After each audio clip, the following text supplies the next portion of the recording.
Use a 21mm socket, take the lug nuts off, and take the wheel off. Pull this ABS wire out of this bracket, just set that aside.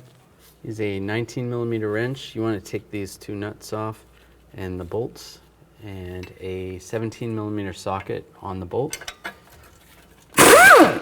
Take these both out.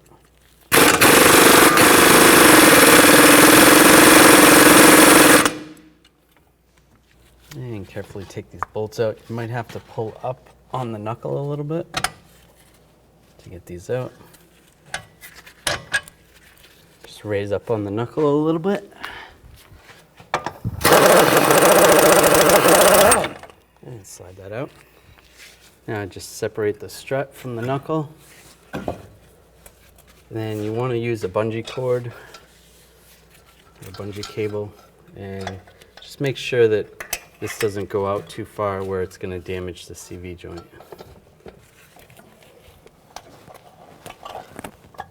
Like that's good. Under the hood, take this cap off, just grab it and pop it up. Set that aside. Don't take this nut off. We're going to take these 3 nuts off. Use a 14mm socket.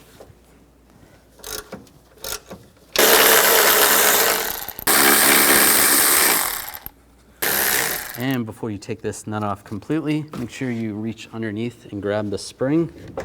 Hold that. Take that nut off and just grab the strut and slide it out. Take the new strut assembly and just line it up. Line the studs up.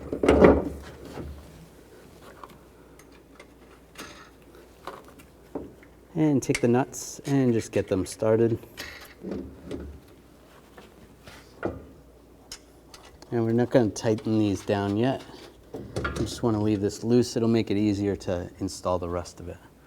Now we can take the bungee cord off and just line this up. Be careful not to cut the boot while you're lining this up.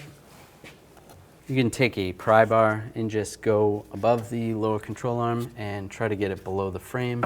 Just pry this down a little bit. It might be easier to get a screwdriver to line up first in one of the holes.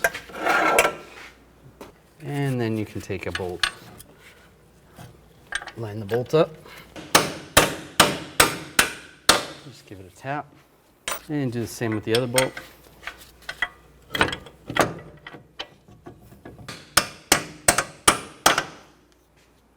And put the nuts on.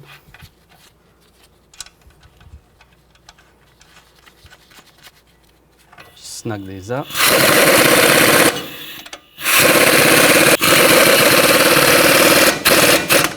And torque these to 130 foot-pounds.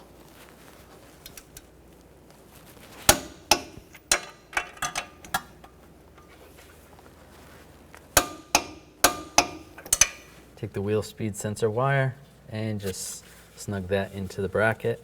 That's good. Put the tire on.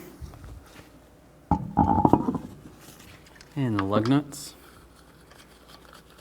Now I'm going to torque the lug nuts down to 80 foot-pounds in a cross pattern to tighten the wheel down evenly.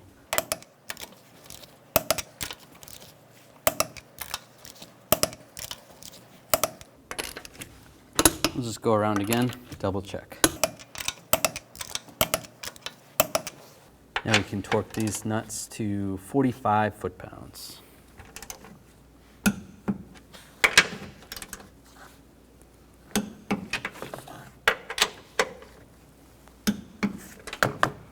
Take this cap, put that back in position. After you're done this job, keep in mind you need to bring the vehicle to a local shop and have it aligned. You don't want to have premature tire wear.